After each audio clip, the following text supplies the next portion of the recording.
মুমিন যখন মারা যায় তার কপাল ঘেমে যায়। এজন্য কেউ মারা গেলে কপালের মধ্যে হাত দিবেন, দেখবেন ওই ঘামের মধ্যে একটা জান্নাতি ঘ্রাণ আছে। সুবহানাল্লাহ।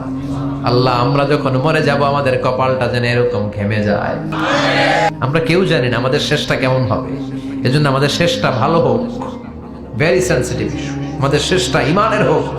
এখন যেমনি মাথা ঠিক আছে, বুদ্ধিমত্তার সাথে শাহাদাত বাক্যের উপর যেন আমরা মরতে পারি। আমরা পড়ি আমিন।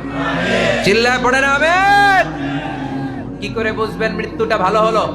এক নাম্বার আলামত আন-নুতকু বিশ-শাহাদা। মরার আগে আওয়াজ করে জিকির করে কেউ যদি পড়তে পারে লা ইলাহা ইল্লাল্লাহু মুহাম্মাদুর রাসূলুল্লাহ সাল্লাল্লাহু, এটা হচ্ছে আলামাতু হুসনিল খাতিমা। আপনার মৃত্যুটা যে ভালো মৃত্যু হয়েছে এটার আলামত। কি মৃত্যু? সবাই বলেন ভালো মৃত্যু আমরা চাই কি চাই না?